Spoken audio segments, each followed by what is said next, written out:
Hari ini, setelah 61 tahun lebih bahtera yang kita sebut Republik Indonesia ini mengarungi samudera sejarah, menerjang badai dan gelombang zaman, kini kita sebagai awak dan penumpangnya masih berdiri tegap di haluan untuk menyongsong daratan kejayaan yang kita cita-citakan bersama. Hari ini, setelah 61 tahun lebih, Pancasila dirumuskan dan kemudian dikukuhkan sebagai fundamen kebangsaan dan kenegaraan kita. Kini kita masih tegak di sini untuk terus membentangkannya sebagai haluan yang menuntun perjalanan bangsa ke arah tujuan.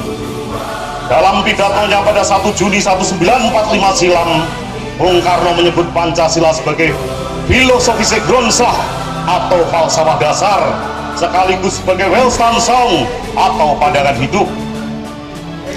Namun pada hari ini pula, pada hari setelah 61 tahun lebih, bangsa ini melewati hitam putih kenyataan. Tiba-tiba pada bulan-bulan terakhir ini, rongga dada kita disesaki oleh rasa gelisah. Tidur kita menjadi tidak nyenyak karena ulah 1-2 kelompok orang yang mengusik fundament kebangsaan kita.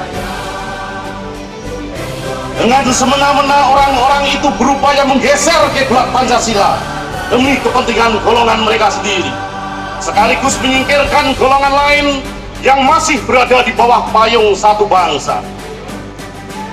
Dengan semena-mena orang itu menggunakan ideologi tertutup sebagai kacamata kuda yang mengklaim kebenaran hanya milik mereka sendiri, sementara yang lain dianggap sesat dan salah.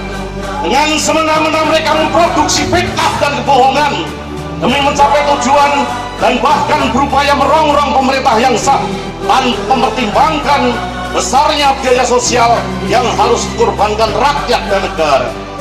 Orang-orang itu berupaya mengubah ketuhanan yang Maha Esa, ketuhanan yang memuliakan kedamaian dan menghormati perbedaan iman, menjadi cara beragama yang syarat dengan kebencian. Orang-orang itu berupaya menafsir peri kemanusiaan yang adil dan beradab, yang memuliakan cinta terhadap sesama, menjadi perilaku penuh intimidasi dan kekerasan. Orang-orang itu berusaha memecah belah persatuan Indonesia yang selama ini telah menyatukan kita sebagai satu keluarga. Orang-orang itu berusaha mengingkari kerakyatan yang dipimpin oleh hikmat kebijaksanaan alam permusyawaratan peradilan, karena bagi mereka tak ada kebenaran lain kecuali kebenaran yang mereka yakini sendiri. Dan oleh karenanya itu, orang-orang itu tidak lagi memiliki cita-cita tentang keadilan sosial bagi seluruh rakyat Indonesia, karena keadilan yang mereka perjuangkan adalah keadilan bagi golongan mereka sendiri. Saudara-saudara, Bung Karno pernah mengajarkan pada kita bahwa hanya ada dua yang akan membuat bangsa ini tetap bersatu dan sanggup mencapai tujuan: kesadaran sebagai satu bangsa yang merdeka dan keyakinan terhadap cita-cita bersama. Kesadaran dan keyakinan inilah yang menurut Bung Karno telah memerdekakan kita pada 1945 lalu. Kenapa demikian? Karena jika pada saat itu kesadaran dan keyakinan ini tidak ada dalam diri bangsa Indonesia, maka tak akan pernah ada kemerdekaan sekalipun proklamasi telah dikumandangkan. Hari pada saat Republik ini diproklamasikan, Soekarno dan Muhammad Hatta sama sekali tidak memiliki alat pemaksa untuk memaksa setiap manusia dan daerah di seluruh penjuru negeri untuk mengakui proklamasi yang mereka nyatakan di Jakarta. Hari itu tentara Republik belum terbentuk, polisi negara belum ada, dan alat-alat kelengkapan pemerintahan yang lain baru dirintis.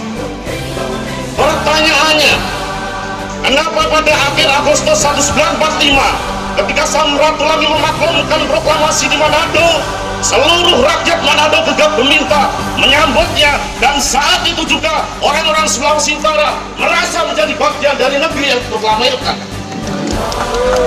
Kenapa pada awal Oktober 1945 ketika Adnan Kapagani mengumumkan proklamasi di Palembang, rakyat Sumatera Selatan dengan serentak menyatakan diri sebagai bagian dari negeri Indonesia yang merdeka?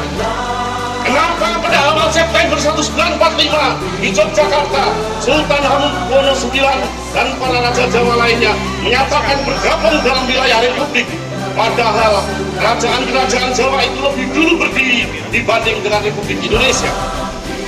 Kenapa ribuan pemuda bersedia berkorban dan merelakan nyawanya demi Republik yang belum sempurna hingga meletus peristiwa 10 November di Surabaya, Medan Area, Puputan Margarana di Bali, dan sebagainya dan sebagainya?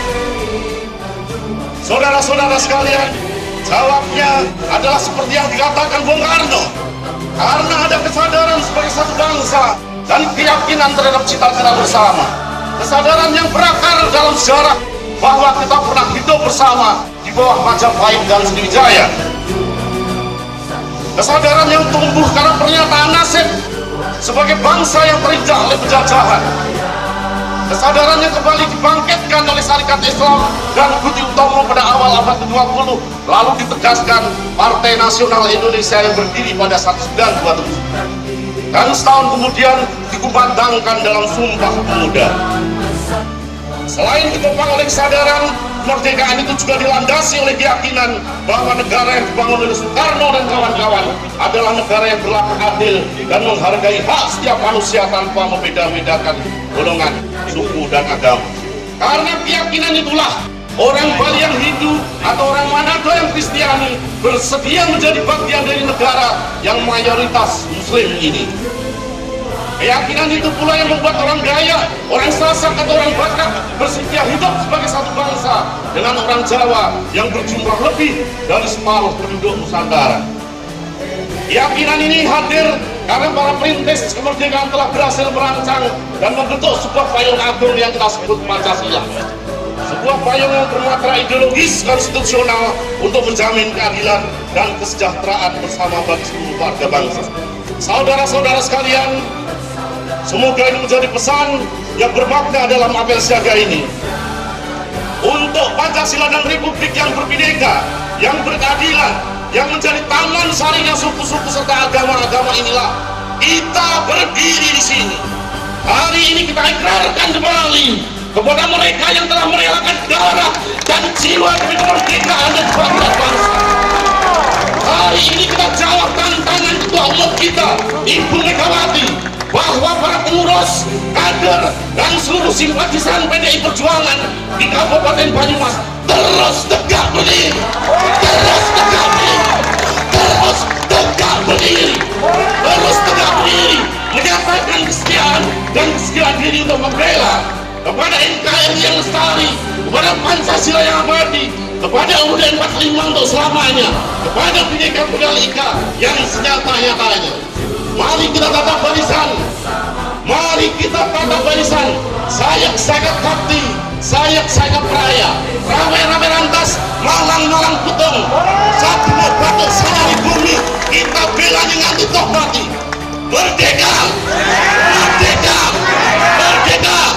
Wabillahi taufiq wal hidayah. Wassalamualaikum warahmatullahi wabarakatuh.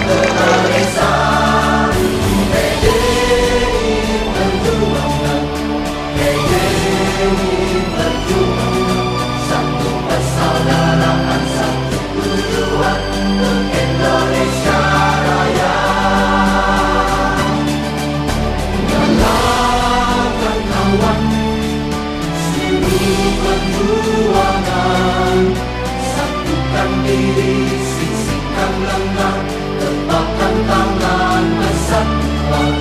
Nyalakan kawan, api bergerakkan. Satukan diri,